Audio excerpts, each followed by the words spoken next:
Hi hello friends, welcome back to our channel. ಸ್ನೇಹಿತರೆ, Yajamana serial ನಟಿ ಇದೀಗ ವೈವಾಹಿಕ ಬದುಕಿಗೆ ಕಾಲಿಡಲು ಸಿದ್ಧತೆಯನ್ನ ಮಾಡಿಕೊಂಡಿದ್ದು, ಆ ವಿಚಾರಕ್ಕೆ ಸಂಬಂಧಪಟ್ಟ ಒಂದಷ್ಟು ಫೋಟೋಗಳನ್ನು ಹಂಚಿಕೊಂಡಿದ್ದಾರೆ. ಹಾಗಾದ್ರೆ ಆ ನಟಿ ಯಾರು, ನಿಶ್ಚಿತಾರ್ಥ ಶಾಸ್ತ್ರ ಹೇಗಾಯಿತು, ಹುಡುಗ ಯಾರು, ಹಿನ್ನೆಲೆ ಏನು ಹೇಳ್ತಾ ಹೋಗ್ತೀನಿ. ಅದಕ್ಕಿಂತ ಮೊದಲು ನೀವು ನಮ್ಮ ಚಾನಲನ್ನು ಸಬ್ಸ್ಕ್ರೈಬ್ ಮಾಡ್ಕೊಂಡಿಲ್ಲ ಅಂದರೆ ನಮ್ಮ ಚಾನಲನ್ನು ಸಬ್ಸ್ಕ್ರೈಬ್ ಮಾಡಿಕೊಂಡು ಪಕ್ಕದಲ್ಲಿ ಬರ್ತಕ್ಕಂಥ ಬೆಲ್ ಐಕಾನ್ ಮೇಲೆ ಮರಿದೆ ಕ್ಲಿಕ್ ಮಾಡ್ಕೊಳ್ಳಿ. ಹೌದು, ಯಜಮಾನ ಧಾರಾವಾಹಿಯಲ್ಲಿ ನೆಗೆಟಿವ್ ಪಾತ್ರದ ಮೂಲಕ ಪ್ರೇಕ್ಷಕರ ಮನಗೆದ್ದಿದ್ದಂತಹ ನಟಿ ಸ್ಫೂರ್ತಿ ರಮಿತಾ ಇದೀಗ ಹೊಸ ಜೀವನಕ್ಕೆ ಕಾಲಿಡಲು ಸಿದ್ಧತೆಯನ್ನು ಮಾಡಿಕೊಂಡು ತಮ್ಮ ನಿಶ್ಚಿತಾರ್ಥದ ಫೋಟೋಗಳನ್ನು ರಿವೀಲ್ ಮಾಡಿದ್ದಾರೆ. ಹೌದು, ಇದೀಗ ಸ್ಫೂರ್ತಿ ರಮಿತಾ ಅವರ ನಿಶ್ಚಿತಾರ್ಥ ಅದ್ಧೂರಿಯಾಗಿ ನಡೆದಿದ್ದು, ಯಜಮಾನ ಸೀರಿಯಲ್ ನಟಿಯ ಈ ಒಂದು ನಿಶ್ಚಿತಾರ್ಥ ಎಲ್ಲರ ಗಮನ ಸೆಳೆದಿದೆ.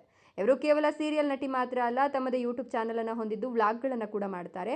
ಅಲ್ಲದೆ ಇನ್ಸ್ಟಾಗ್ರಾಮ್ನಲ್ಲೂ ಕೂಡ ಅಭಿಮಾನಿಗಳನ್ನು ಹೊಂದಿರತಕ್ಕಂಥ ಈ ನಟಿ ಸೋಷಿಯಲ್ ಮೀಡಿಯಾದಲ್ಲಿ ಅಭಿಮಾನಿಗಳೊಟ್ಟಿಗೆ ಕನೆಕ್ಟ್ ಆಗಿರ್ತಾರೆ. ಇದೀಗ ತಮ್ಮ ಭಾವಿ ಪತಿಯ ಮುಖವನ್ನು ಪೂರ್ತಿಯಾಗಿ ತೋರಿಸದೆ ಸಾಫ್ಟ್ ಆಗಿ ಪತಿಯ ಒಂದು ಫೋಟೋವನ್ನು ಲಾಂಚ್ ಮಾಡಿದ್ದಾರೆ. ಆದರೆ ಈ ಫೋಟೋದಲ್ಲಿ ಯಾರಿಗೂ ಕೂಡ ಇವರನ್ನ ಮದುವೆ ಆಗ್ತಿರ್ತಕ್ಕಂಥ ಹುಡುಗ ಯಾರು, ಹೇಗಿದ್ದಾರೆ, ಇವರ ಹಿನ್ನೆಲೆ ಏನು, ಯಾವುದು ಕೂಡ ಗೊತ್ತಾಗ್ತಿಲ್ಲ. ಆ ರೀತಿ ಇದೀಗ ತಮ್ಮ ಪ್ರೇಮಿಯ ಮುಖವನ್ನು ರಿವೀಲ್ ಮಾಡದೆ ಅಧಿಕೃತವಾಗಿ ತಾವು ನಿಶ್ಚಿತಾರ್ಥ ಮಾಡಿಕೊಂಡಿದ್ದೀವಿ ಅನ್ನೋದನ್ನು ಮಾತ್ರ ಅವರು ತೋರಿಸ್ಕೊಂಡಿದ್ದಾರೆ.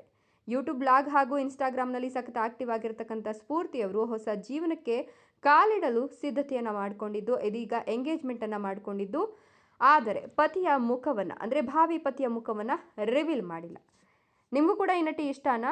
ಈ ನಟಿಯ ಬಗ್ಗೆ ನಿಮ್ಮ ಅನಿಸಿಕೆ ಅಭಿಪ್ರಾಯಗಳನ್ನು ಕಮೆಂಟ್ ಮಾಡಿ. ಹಾಗೆ ವಿಡಿಯೋಗೊಂದು ಲೈಕ್ ಕೊಟ್ಟು ತಪ್ಪದೆ ನಮ್ಮ ಚಾನಲನ್ನು ಸಬ್ಸ್ಕ್ರೈಬ್ ಮಾಡ್ಕೊಳ್ಳಿ. Thank you.